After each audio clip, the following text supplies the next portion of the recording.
Good afternoon. I just exchanged comments with Brother Max, and he was saying about how troublesome the idea is that these guys never, he listened to Kim, he listened to Breaker, he listened to these, and they never say that what they think about the book of James. Because they're subtle.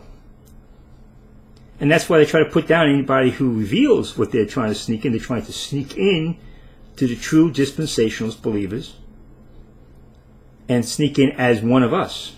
But they're not one of us. John Davis. All these Ruckman guys, they want to put Ruckman as part of progressive revelation. When he contradicts Larkin, contradicts Schofield, contradicts Darby, those guys never spoke of, as far as I know Darby, I don't know too much about Darby, but as far as I know Schofield and Larkin, never spoke of a different dispensational salvation. They try to run to one footnote in Schofield, in John. But he never taught a different salvation. That's what they're trying to do by picking Ruckman. Ruckman is an aberration. Ruckman is an abomination in his teaching on this issue. But here's from the book of James in Breaker's commentary. A little booklet here on commentary. The book of James is one of the troublesome books of the Bible. For centuries it has been a book of controversy because it seems to contradict the Pauline epistles. The Protestant reformer Martin Luther so despised the teachings and supposed contradictions of James to the Pauline epistles that he said he wished he could light his stove with it. Granted, James does appear to contradict Paul several times in his epistle. However, one must keep in mind who James is writing to. According to James 1:1, he is writing doctrinally to Jews, specifically the 12 tribes of Israel scattered abroad. He's writing to save Jews. He's writing to save Jews. Not the tribulational Jews. When reading the Bible, we must keep in mind that certain parts of the Bible are written to a specific group or groups, while other parts are written directly to us in the church age. It's very true.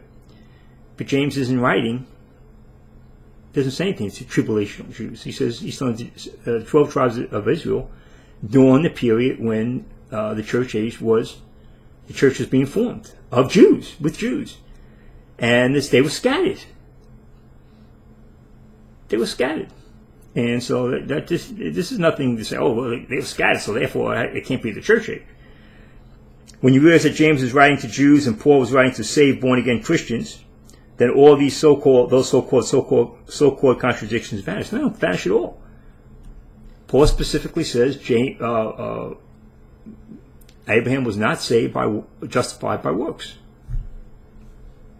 And if he was, he'd have a right to boast. Paul said, James is saying Abraham was justified by works. And changing the dispensations doesn't change that. What do you think, Paul didn't know what James wrote? James wrote before Paul. That's how stupid these people think you're supposed to be. Just because they're this stupid doesn't mean you're supposed to be that stupid. Paul knew what James wrote. He wrote before Paul did.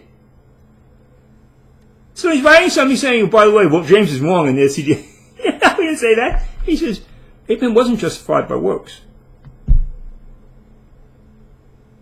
So the people here, well, James says, that's before God. One for God, one for his man. Different justification. Different aspect of justification. But putting him in different dispensations doesn't reconcile any contradictions, apparent contradictions. The only way you reconcile the contradictions, apparent contradictions, is by looking at what is meant by justification. Who is that justification for? Jesus Christ was justified in the Spirit. As a point John James Knox makes, the word justification can be used before men. In Luke 18, the publican went home justified. All the sinner's prayer guys say, see? Have mercy on him. He got saved. Oh, he got justified. He's vindicated. He got reconciled to God. He got vindicated before man. He was humble. No, he got saved. So justification has to deal with different aspects there, and you can be vindicated before God based on imputation of righteousness. God imputes his righteousness to you. And then he says justified, which is dealing with salvation, eternal salvation. And then you got another type of justification, which is before men. And they say, yeah, this guy is the real deal. This guy, Job ended up being justified for men. And so when you see that, you see Abraham was, when he went through that and he offered up Isaac, and it says this in Hebrews why he did it. They don't go to Hebrews 11.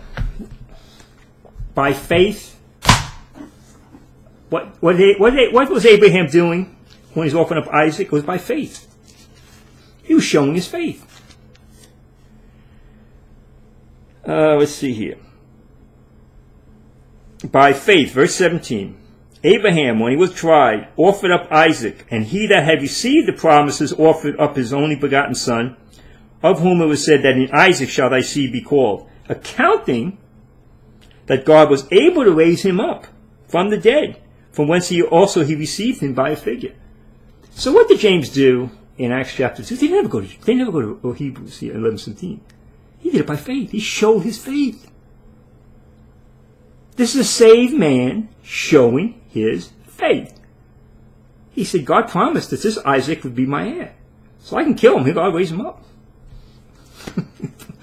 It's pretty big faith. But they don't go there. They double talk you.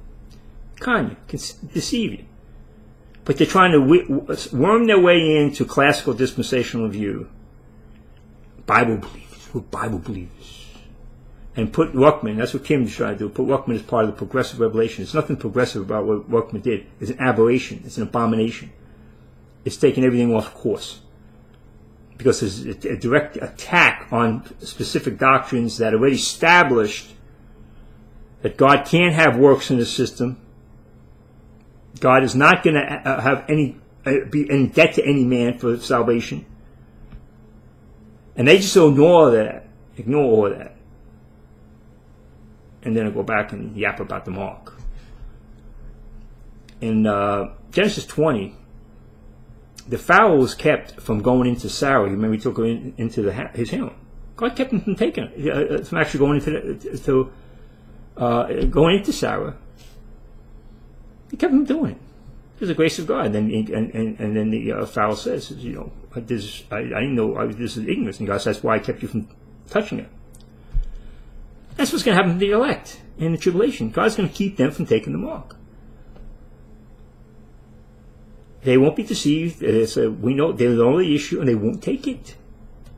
And these idiots out there think, they'll take it because they have to feed their families. Like it's Brian Dengler is idiotic view. They'd be worse than heathen. Well, he doesn't feed his family except by stealing money from other people. So now they won't be deceived. That's why there's so many martyrs. That's why there's so many martyrs, people. They're not being deceived. By the grace of God. By the grace of God, 7,000 had not bowed the knee to Baal. God would keep them. John 10. There's no Old Testament salvation. Security. John 10 says about God, Father keeping them in the hands, in his palm of his hand. That's not talking to the church. And Ruckman has to make a comment, says, well, we're not the hand of God, we're actually in the body of Christ. That's right. So God isn't holding us in his hand. They're talking to Old Testament Jews there. Eternal security. God doesn't lose his sheep.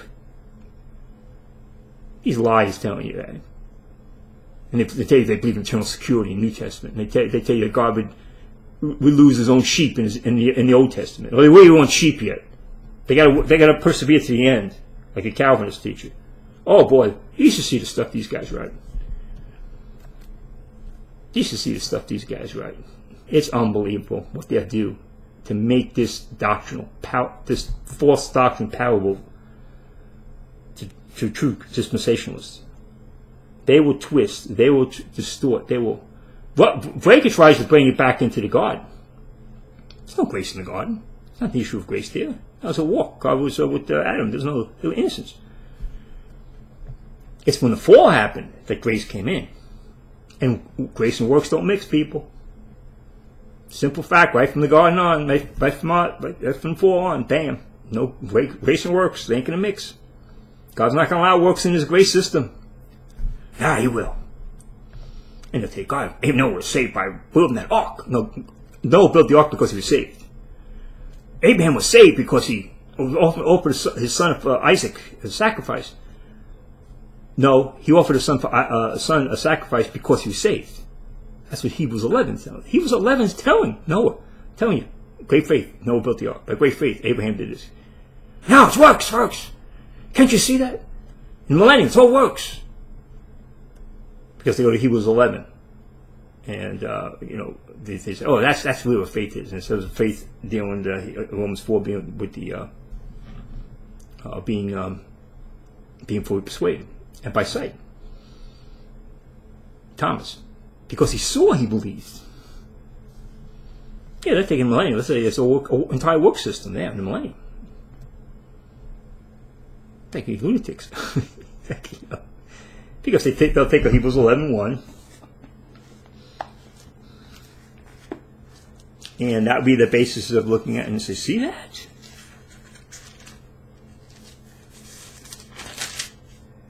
Now, faith is the substance of things hoped for, the evidence of things not seen. See, they'll say, yes, the evidence of the things not seen. See, we walk by faith, not by sight. But the Jews walk by sight. And the issue of faith in Romans 4 is going to be fully persuaded. There'll be people in the millennium will have a faith test. They'll be tested by their faith. And their works will show that faith. Will they follow Satan in his rebellion? Or they won't they? That will test their faith. So, let's stop, put this up. But watch the deceivers, watch the liars. These guys are trying to wiggle into true classical dispensationalism. They are not part of classical dispensationalism. They are not part of what the church is taught correctly. They are no different than Anderson trying to sneak into the IFBB churches. The new IFBB, whatever it is. That's no different. Because he's saying it's a new IFB, but this is really a new doctrine, and they're trying to sneak in. That's the problem with these guys who allows them, like Gibbs, Sam Gibbon, go into these churches, like the Andrew Schluter's church and stuff. He got the Trinity wrong. He's all fouled up on the Trinity. Because they'll come to the point and say, because these guys are anti-Anderson, they're willing to accept them because they're anti-Anderson, and going after Anderson and his lies is anti-Semitism. And so a lot of these guys will accept these guys because they'll correctly condemn Anderson for anti-Semitism. But they're bringing in another heresy, that's all. These guys cannot be accepted as part of the true Christian community, evangelical community, because this heresy is so deep. And the stuff they're bringing in is a total lie. They're attacking the very character and attributes of God. And the idea you could say it's just a dispensational issue where God's character doesn't have works in this system is a lie. It's just, the reason it has works in any system is because his character can't allow it. His attributes won't allow it. Because Paul says you can't put the issues, you put them undead. So I'll stop, put this up. Amen. Thank you.